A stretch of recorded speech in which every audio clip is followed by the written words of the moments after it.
Hello les Capricornes, on se retrouve en cette fin de mois de décembre pour aller un peu survoler les énergies de janvier pour vous.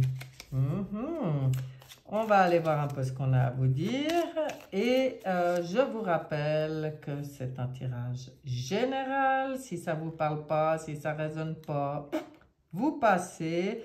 Vous pouvez regarder votre ascendant aussi, qui peut apporter des précisions. Et là, c'est parti pour vous pour le mois de janvier, en 12 maisons.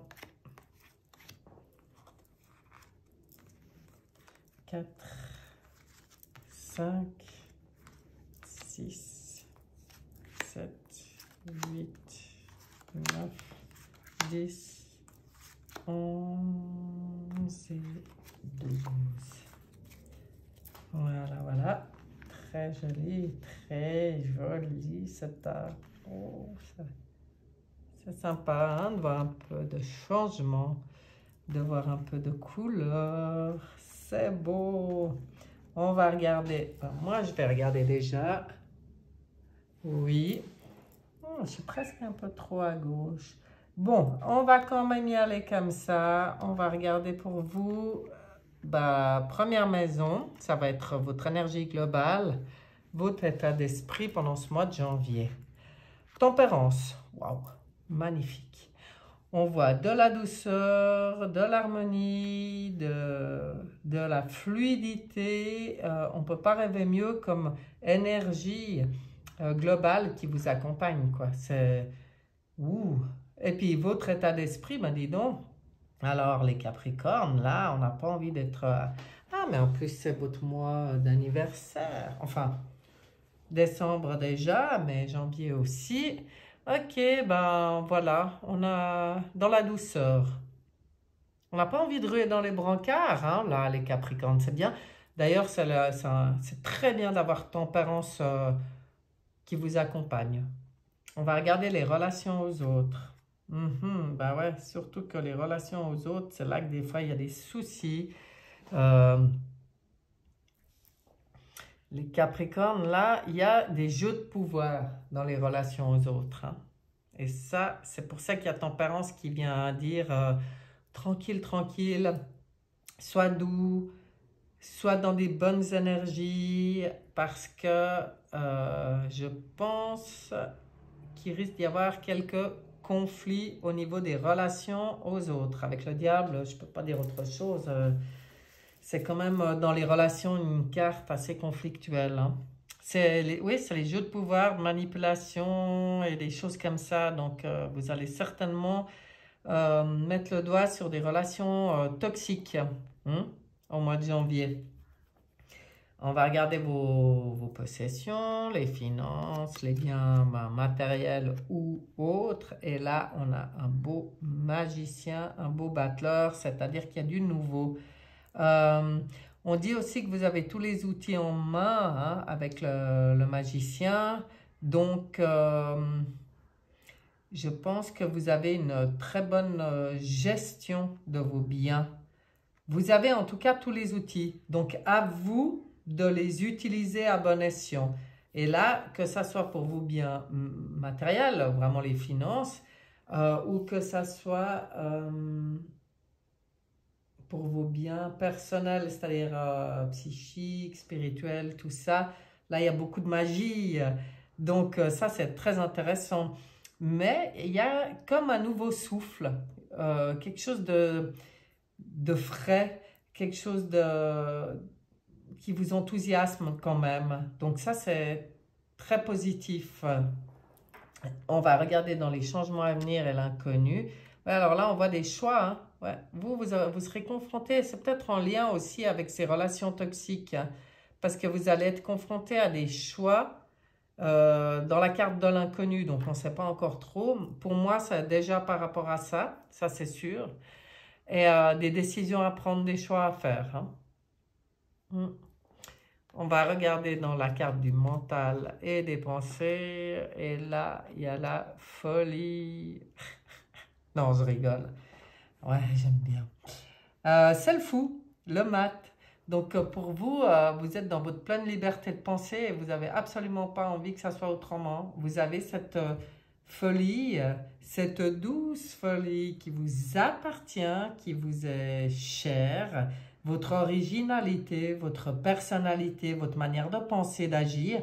Et en fait, vous préservez ça. Vous voulez à tout prix préserver ça. Et j'ai envie de dire, vous avez bien raison.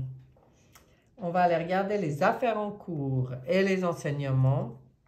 Ben voilà, de toute façon, vous gérez vos affaires comme d'une main de maître. Hein, là.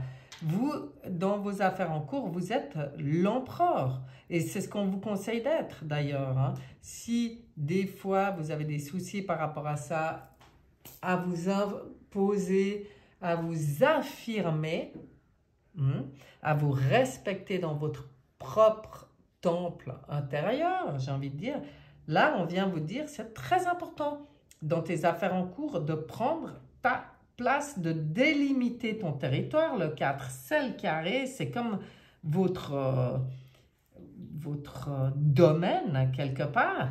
Et c'est vous qui devez mettre ces barrières et qui devez empêcher les gens de venir empiéter dans votre territoire. Hein. C'est le bon conseil ici que vient vous donner l'empereur dans vos affaires en cours.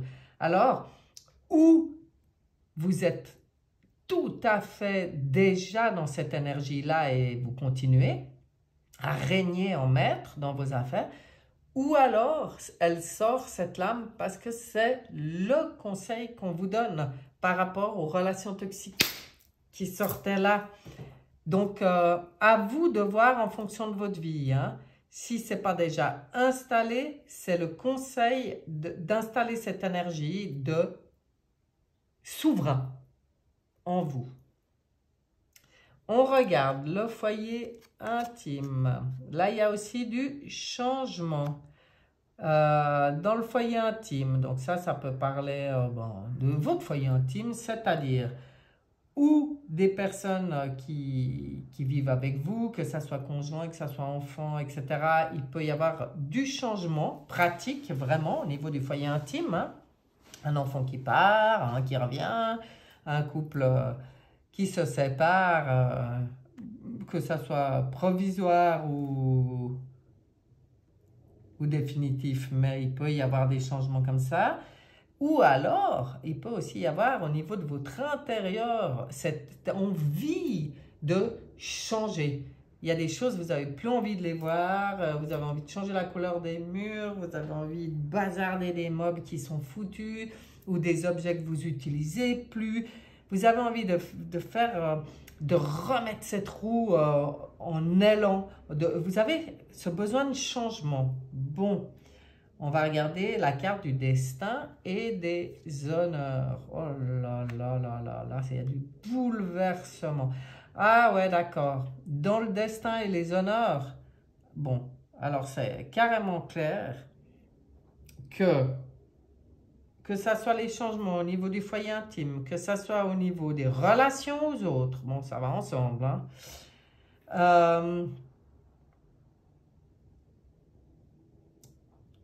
On vient vous dire que toutes les prises de conscience que vous allez avoir, toutes les relations ou situations qui vont s'effondrer, c'est positif pour vous parce que c'est dans la carte du destin et de l'élévation.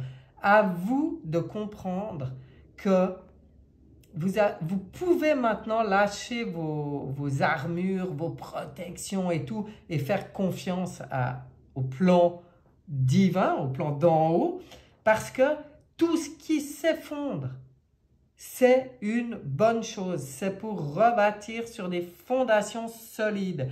Tout ce qui est amené à s'effondrer pour vous vient vous dire que les fondations étaient pourries, ne tenaient plus ou ne tenait, c'est ou plus ou pas, mais en tout cas, les fondations, c'était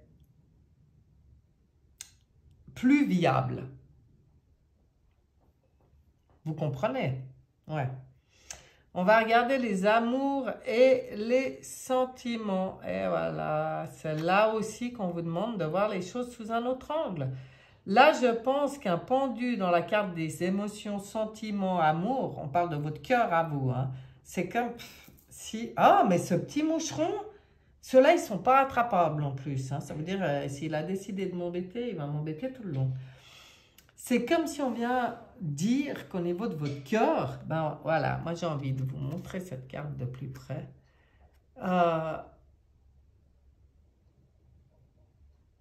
Il y a des chaînes.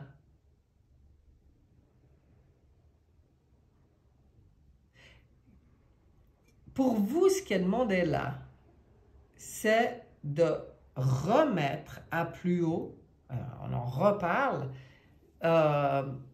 d'être dans un acte de foi, de confiance, genre, ah ben là, même si ça me paraît bloqué, ou c'est le poids des obligations, là, il y a quelque chose qui ne me convient pas, qui me pèse dans mon cœur, qui bloque, maintenant, je décide de remettre ce souci à plus haut.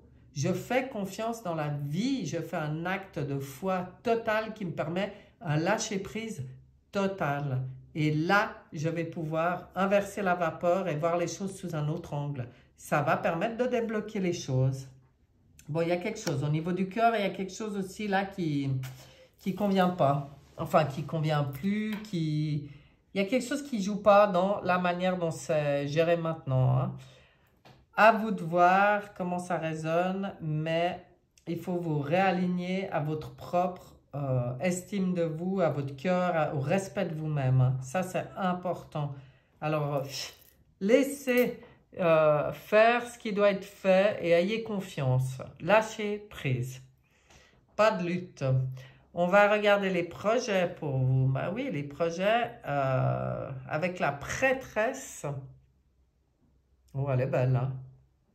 Ça vaut la peine des fois d'utiliser d'autres cartes. Ça nous change un peu. Elle est tellement belle. C'est la papesse, hein, du tarot de Marseille.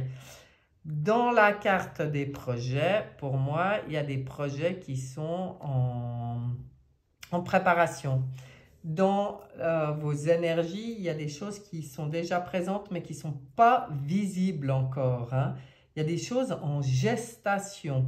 Alors, ne vous voilez pas la face, hein, dans vos projets. Ayez une vision très lucide, très claire. Soyez dans votre intuition.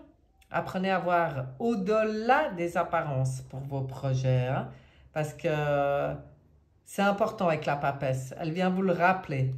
Mais pour moi, il y a quelque chose en gestation. Là, ben, c'est une très bonne chose. C'est pour ça qu'il y a tout le reste qui se met en place là. C'est pour que vous puissiez réaliser vos projets au plus proche de votre être, de votre essence, hein, au plus proche de vos intuitions, pas des apparences, de la vérité intuitive et la vérité du cœur aussi. Quotidien et obligation. La lune, ouais, là aussi, il y a des choses, pour moi, qui touchent à la fin de leur cycle, hein. Parce qu'avec la lune là, la papesse là, il y a des choses. Moi, je pense que vous ouvrez les yeux dans votre quotidien sur des choses qui en fait vous convenaient pas. Et là, vous ouvrez les yeux. Là, vous y voyez plus clair. Vous décidez d'y voir plus clair. Vous décidez d'aller creuser vraiment profondément dans vos tripes, voir ce qui vous convient ou pas. C'est ce qu'on disait avec le pendu. Et lâcher prise sur ce qui vous convient. Enfin, lâcher ce qui vous convient pas, quoi. Arrêtez les jeux de pouvoir, les manipulations, sortez des manipulations. Vous risquez d'y voir clair sur quelque chose comme ça. Et c'est ça qui va changer la vision de vos projets aussi, hein, qui va vous permettre aussi d'y voir plus clair dans vos projets. Ouais. On va regarder maintenant la carte des épreuves, des blocages. Ben, c'est la justice, hein. Bon. Alors, en fait, tous les conseils que je vous ai donnés jusque-là, que vous le vouliez ou non, les choses, elles arriveront. La justice, elle tranche. Quand vous n'êtes pas en accord avec les lois universelles, avec votre, je dirais, votre mission d'âme, des événements arrivent qui viennent trancher et qui vous obligent à vous remettre sur votre voie. Et moi, c'est ce que je sens pour vous au mois de janvier. Il y a quelque chose comme ça. Parce qu'avec le diable, la maison Dieu, le pendu, la lune, la papesse et la roue de fortune, enfin et maintenant cette justice qui vient trancher, ah bah oui. Moi, je pense que vous allez y voir plus clair sur certaines choses et c'est ce qui va vous permettre de vous réaligner, de retrouver votre place, toute votre magie déjà personnelle, toute votre folie qui vous appartient complètement, votre liberté de penser, votre capacité à prendre votre vie en main et puis à être vraiment souverain. Mais ça va passer par quelque chose, à mon avis, je ne sais pas comment le dire, mais c'est un peu ce qui sort. Quelque chose d'un peu brutal. Rappelez-vous que c'est pour votre bien. Le plus gros défi pour vous ici, c'est le pendu. Hein? C'est le lâcher prise. Ah bah ouais, puis pour des Capricornes en plus, lâcher prise, j'ai envie de dire que c'est pas leur point... Enfin, c'est pas leur atout, hein, ça. C'est quand même des bêtes à cornes. Hein? Allez, on va regarder ce que dit votre petite voix. Allez, un bon conseil pour les Capricornes pour le mois de janvier 2023. Et ça sera toi. Simplicité. Super, ça enregistre toujours. Rien ne sert de tout compliquer. Tout ce que j'entreprends, je le fais avec mon cœur, dans l'abandon et l'humilité. On en revient au message du pendu. Hein? Je cesse de voir la vie tel un fardeau et d'entrer dans la complexité du mental. Je délaisse ma personnalité qui veut prouver, contrôler, comprendre et m'éloigner de l'essentiel. Tout comme l'enfant, je découvre la vie avec émerveillement et simplicité. Vous voyez? Et un ange veille. C'est pour ça que vous avez Tempérance qui veille sur vous au mois de janvier, qui est dans votre énergie globale. C'est comme si un ange vous protège parce qu'il y a des choses justement à comprendre et à vivre pour se réaligner à vous, pour retrouver l'essentiel, la simplicité, l'émerveillement. Elle vous va drôlement bien, ce message. Je connais quand même pas mal de Capricornes. Je trouve que c'est tellement adapté à ce qu'on aurait envie de leur dire. C'est bravo. C'est ce que vous dit votre petite voix. Donc voilà, cher Capricorne. Sur ce, je vous souhaite un excellent mois de janvier et je vous dis à bientôt. Bye bye.